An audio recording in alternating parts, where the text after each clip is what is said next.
Alright, so now we've got the gears off, we've got the idler off. Here's actually the tensioner. I'm going to show you something off the vehicle shortly about how we're going to be paying attention to it when we time it off.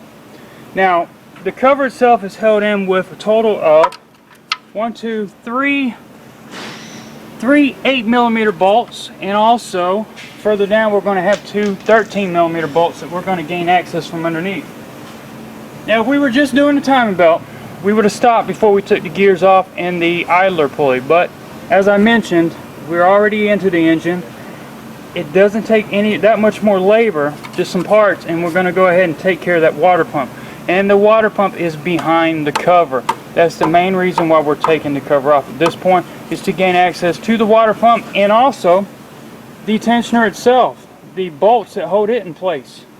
And the tensioner are on the back side. They protrude through the cover. Unfortunately, the cover has to come off to get to it. So we're going to go ahead and take these 8mm off up here, 13 down below, and then we're going to get that back cover off. Now, there is actually one more 8mm that I didn't remind you about a minute ago, and it's located right here. Now, we got the 3 from up above, the 2 directly below the cam gears, and the 1 right up here in between the tensioner and idler. Now we're going to get the one right below the water pump.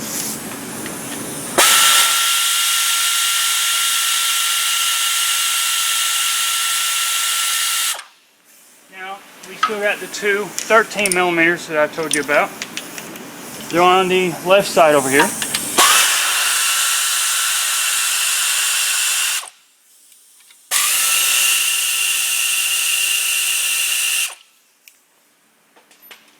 At this point, you can give it a little wiggle and you see that the cover's loose. So now we're going to go ahead, get back up to the top, and we're going to work on getting that cover off. And as you can see, this is another view of that tensioner. I'm going to keep repeating about the tensioner because the tensioner is very important. The tensioner takes a little bit of time to get set up properly. So as you see it in different positions, keep in mind, when it comes time to adjust it, you're not going to be able to see it very well. So go ahead and understand how it works, where it's located, and everything now, because at one point you're going to be using a mirror and a flashlight. We've gone ahead and we've gone back up to the top of the engine compartment so we can go ahead and get this cover off and pull it out to the top. Now, once all the bolts are off, it's just you need to jack up the engine to a certain point because that tensioner pulley is going to cause you to not get the cover off if it's too far down. As you go up, that tensioner pulley, the distance between it and that frame rail will get a little wider, then you can actually get just enough room to pull this cover off. So, this is the point where we're at now. We're at the tensioner. One of the bolts that we took off was the 15mm that went through that huge monster bracket that bolted to the front of the engine block. Now, there is one more that holds it in place. So, you'll take that off and then the tensioner pulley will be out of the way. Now, when you go back with that, you're going to go ahead and get that bolt started, and you're going to grab the bolt that we took off for that main bracket, and you're just going to put it through the hole, thread it in a little bit, and then you're going to tighten down on the back bolt. That's just to get it lined up properly. And once that's snugged down nice and tight, you can take that bolt that we just put in back out, because we're not going to reinstall it till it's time to actually put the main bracket back on. And we also now have access to our water pump. We'll go ahead and jack it up one more time, show you the water pump and the bolts around it.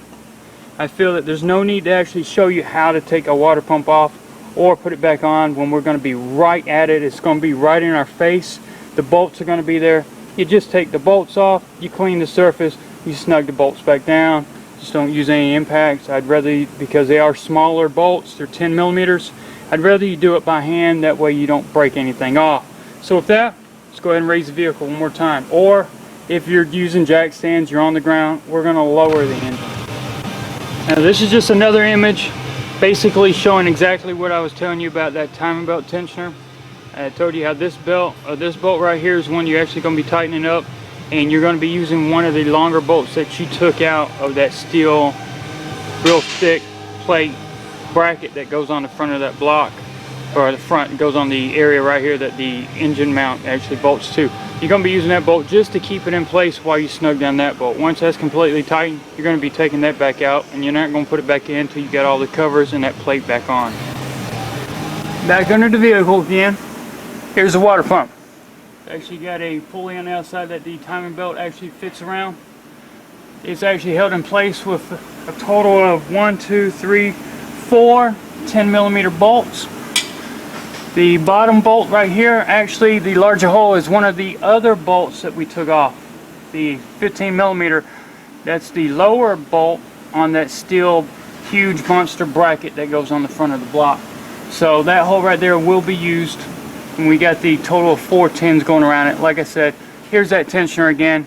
This is the bolt off to your far left that we will be taking it loose. Once you take that loose, tensioner's off, and we won't be reusing it. We're going with a new one.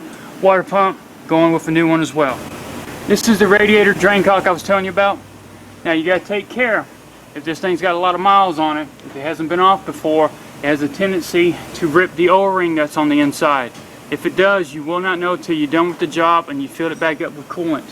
What I like to do is spray a little WD-40 up through the drain hole, watch it come out around the actual drain itself, and then once I back it out, I should be good. So just get you a catch pan up under, open it, drain it out. Alright, here's what the new water pump looks like. Got a gasket that we've got to insert on the back side. What I like to do when I put it back on, I like to put a couple dabs of RTV, anywhere maybe 2-3 positions around the perimeter. And the only reason for the dabs is to hold the gasket in place, or excuse me, the rubber seal. I don't like having to try to put something up and wondering if the rubber seal fell out. So the couple dabs will actually hold that rubber seal in place as you're positioning it up and getting your total of 4 10mm on. At this point you can go ahead and drain the coolant if you want. I haven't done it yet because it wasn't necessary to take the belt or anything else off. We've got a radiator drain cock right here on the radiator itself. Alright, so we gone ahead and put the cam gears back in place. The torque for the bolts itself to hold it on is 85 foot-pounds. So hold it with, like, for example, your big pair of channel locks, whatever you want to use. Torque wrench, torque it down to 85 foot-pounds. That way you don't over-tighten it. Or if you don't have a torque wrench, just snug it down about as tight as you can get it. That should be more than enough. Now I'm going ahead and do a preliminary adjustment of the gears, try to get it as close as I can. Now keep in mind that these gears are spring loaded. So as I'm turning them, trying to get them lined up, they're going to want to move or kick back one way or another. So you're not going to get it dead on to begin with. It always wants to come back. So I need to get it close, so when I do start getting my belt routed around, I'm going to probably have to use a wrench to keep this pulley about where I want it. And then we're going to try to do like the book says, leave this gear about a 1/2 or 2 off. And then we'll get it on, and then we'll work on getting that belt adjusted properly.